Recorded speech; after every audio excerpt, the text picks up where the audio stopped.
This is SSPTV News, brought to you by Samsung Productions and the Hazleton Standard Speaker. 2 new buildings will help build positive futures for students in the Hazleton Area School District. We'll talk with the superintendent next. Hello friends, I hope that you're doing well. I'm Ken Kara and I thank you for watching today. The Hazleton Area School Board recently awarded bids for the conversion of what will become the new Hazleton Area Academy. It's one of 2 new buildings that will become part of the Hazleton Area School District. Lisa Sugart has more on what the latest additions will do to increase classroom space for the growing student population.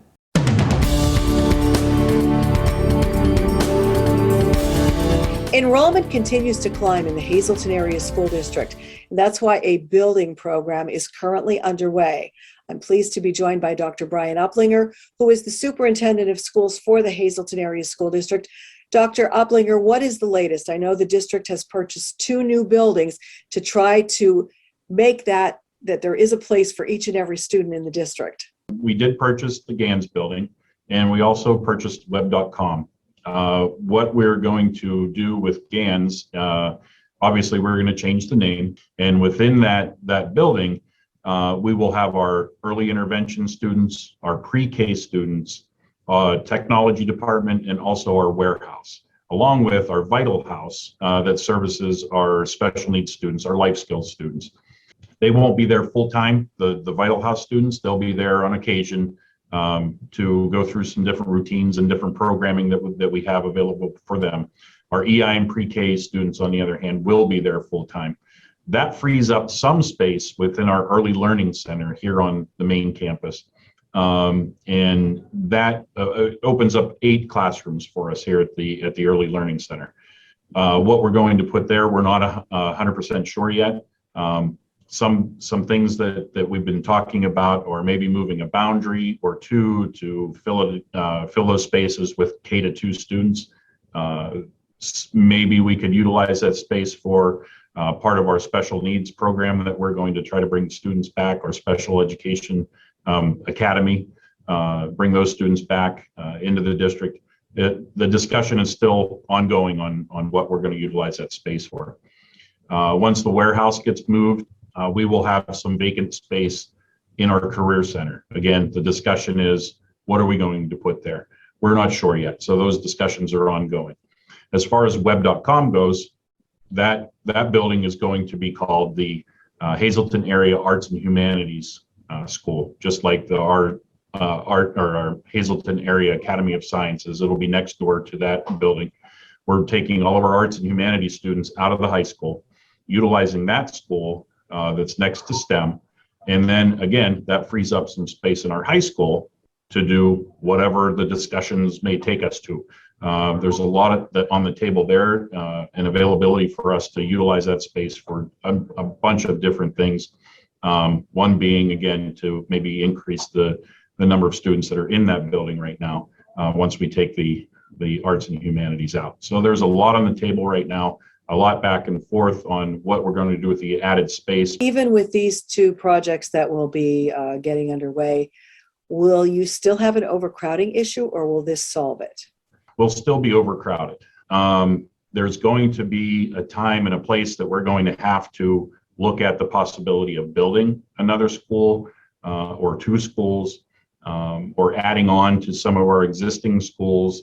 For example, Drums Elementary Middle School, there are plans for an addition onto that school.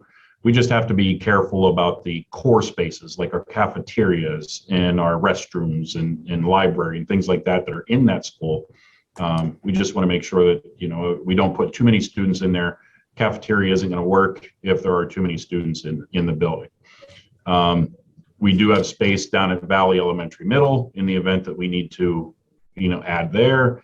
We do have some space at McAdoo. McAdoo-Clares, we could add some additional classrooms to that building. And again, we just have to watch the core areas, the cafeteria, library, things of that nature, just to make sure that there's enough to sustain the additional load of students that would come into that area.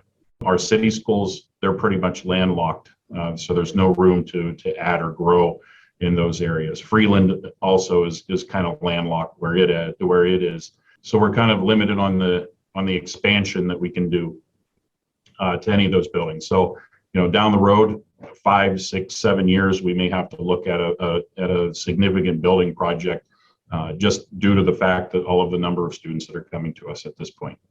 And it doesn't seem to be letting up that number. No, it doesn't. Right now, we're over 12,400 students within the district. And I started back, and it was 11,400 when I started 5 years ago. Wow, so it's growing at a big rate. Well, thank you so much for telling our viewers what is happening in the district, and we will continue to talk with you to get updates on how this progresses for the Hazleton Area School District. Thank you so much, Dr. Uplinger. Thank you.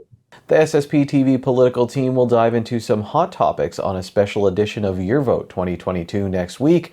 The team will discuss the April 5th special election for state representative in the 116th district, redistricting, and the upcoming primary election. The hour-long special features Rick Morelli, State Representative Jerry Knowles, State Senator Dave Argall, Standard Speaker reporter Kent Jackson, our own Lisa Sugart, and host Sam Lassand Sr.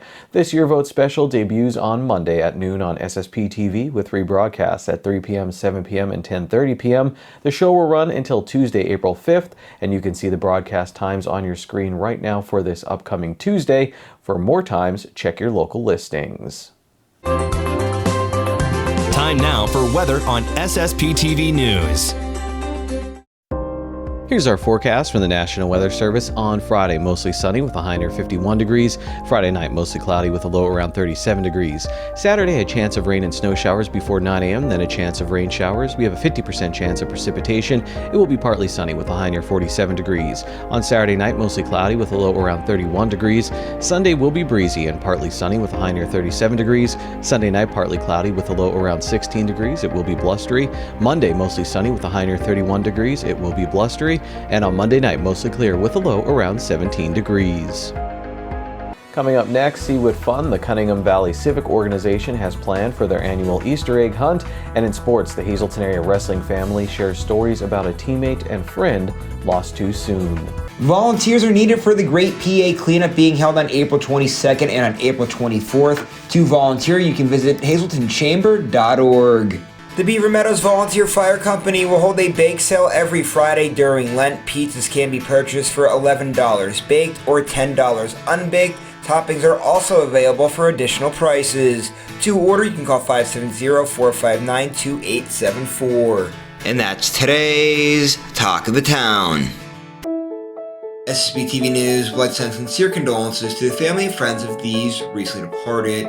Robert J. Coral of Freeland, Mass will be on Saturday at 1:30 p.m. at Immaculate Conception Parish at St. Anne's Church. Further McCall on Saturday from 12:30 to 1:30 p.m. at the church. The Joseph B. Conahan Funeral Home is in charge of arrangements. Teresa M. Caroulas, age 79 of West Hazleton. Services will be private under the Hillary J. Bond Funeral Home. George Thomas Rusnock, age 85 of Hazleton. Mass will be on Saturday at 10 a.m. at Our Lady of Grace Church. Further McCall on Saturday from 9 to 10 a.m. at the church. Garmin Funeral Home is in charge of arrangements. And James S. Krishman Sr., age 87 of Dennis Township. A memorial service will be held on Saturday at 1 p.m. at the Butler Chapel of the Crofton Hughes Funeral Home. Tonight's obituaries are being brought to you in part by Harmon Funeral Homes and Crematory, with 2 locations in Rockland and in Drums, 570-384-3312 or 570-788-0977, and go to harmonfuneral.com.